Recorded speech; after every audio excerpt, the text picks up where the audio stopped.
Amanda, let's look at what we're talking about here. This is the Bellevue neighborhood of Surrey Downs, and this is right where Sound Transit will be coming through. Of course, that is close.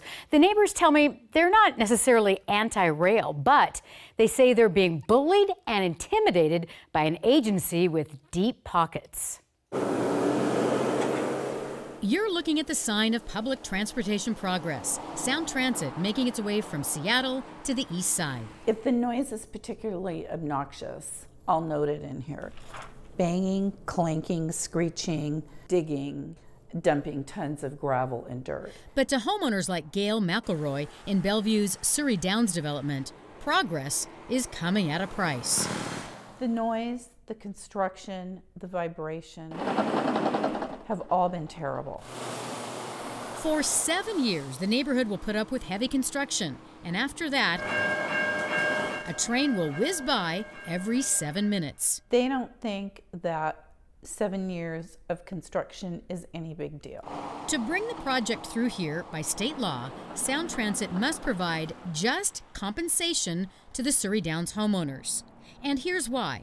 This legally binding covenant dating back to 1952.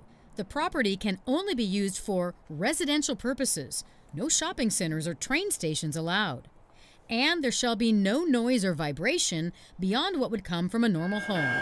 Clearly, a train running by violates that one. What would be just compensation? What should Sound Transit pay the homeowners for changing the character of their neighborhood promised to them since 1952? Should it be $1,000, $5,000, $10,000 apiece? $300. Kat Clark and Jim Dorr are attorneys representing the homeowners. I've never heard of an offer of $300 ever. This is new. It's completely ridiculous. I thought the $300 was a slap in the face. Dick Applestone has lived in his Surrey Downs home for 59 years. And $300, if you look at the price of these homes, is peanuts. It's an insult, is what it is. The neighbors say not only is the offer insulting, so is the way Sound Transit is trying to get the deal sewn up and in the bag. Oh, I think they're just overwhelming people. They're just running roughshod over them. Beginning in 2015, residents began getting letters with a no-nonsense message. Take the $300 or we're filing a lawsuit and taking you to court. That was very intimidating. They were also coming to our houses to try to get us to sign off.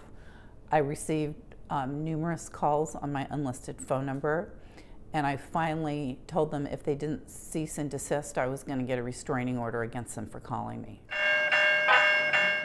Sound Transit tells us they do their best to negotiate, but since 2015, there's been no budging. The offer was $300 then, and it's $300 now. The case is headed down the tracks to trial, where a jury will decide what's fair. We appreciate that this is difficult for folks living in Bellevue and across our region as we expand our system, in all directions, really. Rochelle Cunningham is a public information officer for Sound Transit. Has Sound Transit, if you know, has it been predatory and aggressive in its approach? I don't think predatory and aggressive is the way we approach any of these property acquisitions. The King 5 investigators have found Sound Transit has plenty of expensive legal help for cases like this one. In 2015, they gave a 5-year contract to the Miller Nash Graham & Dunn law firm.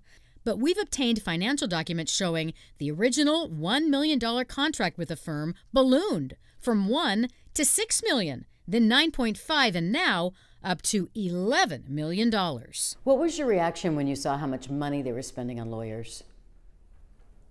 It was shocking. What hurts is it's my money that they're using to run me out of here through my taxes. It's a term I think that's pejorative, and I would prefer to say that. In our Sound Transit interview, we wanted to ask about the legal bills.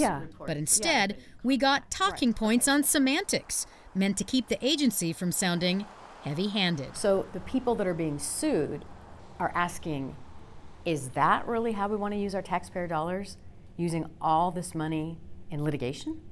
And I think when you're saying being sued, I think that puts, again, the spin on it that Sound Transit is being predatory, which is absolutely not the case. When you say being sued, this is the condemnation process. Are they not suing these homeowners? It is a lawsuit, yes, that it is a lawsuit. So they're suing them? It's a lawsuit. So she did not want me saying that they were suing them. We do know that there is a lawsuit filed and they're headed to trial. That's going to start in 2 weeks. A jury will decide what's fair.